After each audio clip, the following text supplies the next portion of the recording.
So we were talking about how the profession of landscape architecture is linked with health.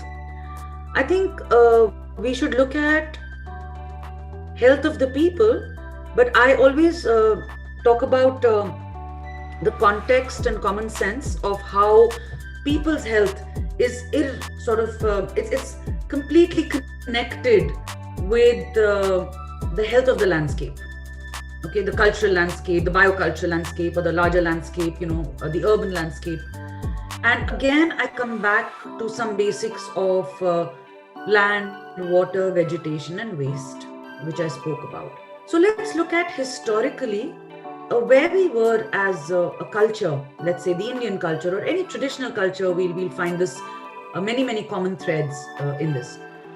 So if we look at land, and we look at how historically we built where it made the most sense. Okay, we did not build on low-lying areas, and there were many basic commonsensical reasons for that. The reasons could be swamps, flooding. It could be a lot of mosquito issues. It could be a lot of because of flooding, a lot of damage. We did keep our fields where the alluvium and the river system could benefit with the flooding, because flooding was a rhythm. Okay, but we ensured that where we stayed, we were always on higher ground, we were always dry, we were always safe. There were some basics that we adopted. Now, the moment we start using technology to overcome basics, I think we lose the battle there and then, because technology is supposed to help us work with nature. Technology is not supposed to help us work against nature. And again, when we do that, I call it our report card. Our report card is very clear. When we go through the flooding, we go through the drought, we go through damage, we go through earthquake damage, we go through so much today. Climate events, what's happening as a result. It's because we have not understood that the natural element is the starting point of whatever we do. And any respect that we give that is less. We have to keep respecting it more and more and more and more. That is why in the field of ecology today, nature-based solutions are playing such a vital part. But what we are talking about now as landscape architects, as cultural landscape people, is also about culture-based solutions, which means that every culture, let's take the example of traditional cultures in India, has a basic understanding of how we built, has a basic understanding of terrain. And we have to go back to that understanding of terrain, how we built with terrain, how we built with contours, how we understood one site is not in isolation. We've been telling our students in landscape studios for decades now that please do not make your site without showing the contours running across. Please do not make your sections without showing that the ground line extends, because we tend to think in isolation. We tend to think our site stands on its own. Our site does not stand on its own. The landscape does not stand on its own. The fact that we create site boundaries, the fact that we create political boundaries does not mean anything to the landscape. The landscape is only and only connected. It's connected across the globe, right? The moment we start understanding landscape in that way, we'll start understanding land systems. Second, let's look at water. Now, I always say that historically civilizations were so intelligent because there was paucity, because there was survival at stake in the short term. Things weren't pushed. If you didn't take care of your water systems, you pretty much perished within a season or 2 or 3. It was very short term. You didn't have to see the results of your wrong actions, decades later. You saw it pretty quickly. So when you go to a historic settlement and you see, and wherever you go, whichever historic town you go to in any part of the world, you will find the wells, the water systems, the water features are an indication of the natural water system underlying that landscape. The large surface water tank in the middle of the village or the town will always be placed at the lowest point. It will be at a point where there's maximum collection of water. It will always have a cultural system in place where certain activities are allowed and certain activities are not allowed. Okay, there are many Korean systems where the drinking water system was at one level, the way in which people, the place where people bathed was another, where they washed clothes was another, where they washed their cattle was another. So there was a very clear understanding of gravity, understanding of what water could be reused. And this was natural flows. You know, they could understand that first level was always survival, just common sense for everyone. Today, when we plan our cities, when we work on landscape architecture projects in urban areas, right?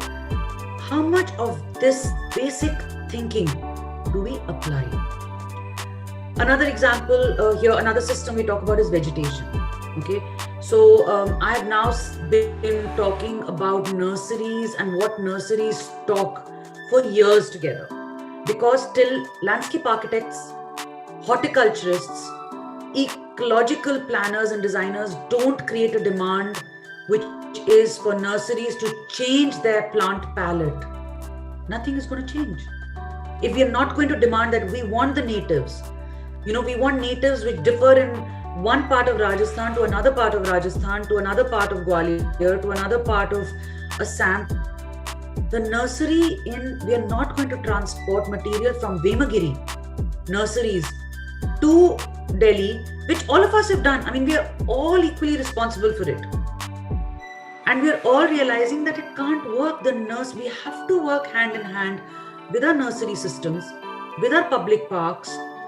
We have to work hand in hand with these people to realize that the palette has to change, because once our demand changes, slowly the palette changes, slowly the on-site nurseries we create change, the tree nurseries change, the plants that you see in the landscapes change, the water regimens will change, the water productivity will change, the whole environmental system will change very, very, very slowly. But the starting point is us. We are creating the demand. And till we don't engage with natives, till we don't understand what those natives do to a habitat, we are not going to change, right? I'll tell you a very small story to end this here, you know, which is about our cultural, culturally, how do we deal with waste, right? So the Kabadi system is a very well-developed system. You know, the Kabadi wala, or the person who collects waste in India, has a nomenclature for every waste he collects. He also knows where he collects that waste and takes it to, so that the landscape remains the way it is. I give this example of how in India, we don't waste any part of the vegetable when we cook. You know, we have cauliflower, and there's a special vegetable we make with the bottom of the cauliflower, which I always find is more tasty than the actual cooked cauliflower, right?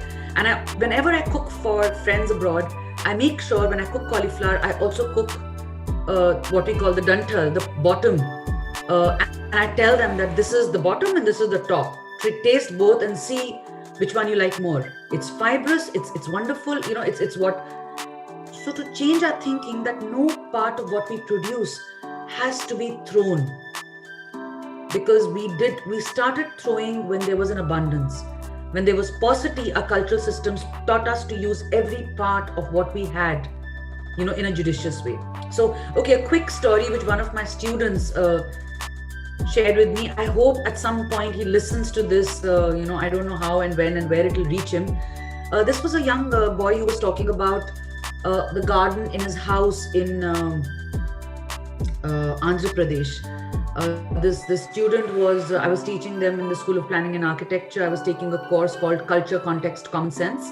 It was an elective that I had prepared myself, and I was sort of saying I want to do it in a completely different way. I don't want to teach landscape architecture anymore. I don't want to teach architecture anymore, or planning anymore. I just want to take an elective with a very small batch of students. So I called it Culture, Context, Common Sense. And I told the students, why don't you work with the landscapes which are closest to you and tell me about your memories with that landscape. So this guy talked about the landscape, and he said that their garden had a lot of fruit trees and they were not allowed to pick the fruit. So we all were like, okay, why weren't you allowed to pick the fruit? I mean, I would love to pick the fruit, and I thought that's what fruit trees are for, that we grow our own fruit and they come on the table and we're so excited, we distribute it amongst our friends. He said, no, my mother did not allow us to pick the fruit. And so we asked him why. He said, because she said fruit is for the fauna of the garden. It's for the birds, it's for the squirrels, it's for all the other animals and creatures and insects and so whatever have you in the garden. And we cannot share it. And I just thought to myself, this homemaker had come up with an idea which was part of her cultural ethos. Obviously, it's something that's handed down generations on how we look after our habitat in her home garden. So when landscape architects come to me, new landscape architects, young landscape architects, emerging professionals, say that, ma'am, we're not working on big projects, and, we don't understand how we can look at sustainable development goals and all of that. I always tell them the story, because the point of sustainability, the point of making a difference in the urban landscape starts with anything. It starts with everything that you do. It doesn't have to be a large project. It doesn't have to be a big client or a scale of a project. It is your vision. It is what you want to do.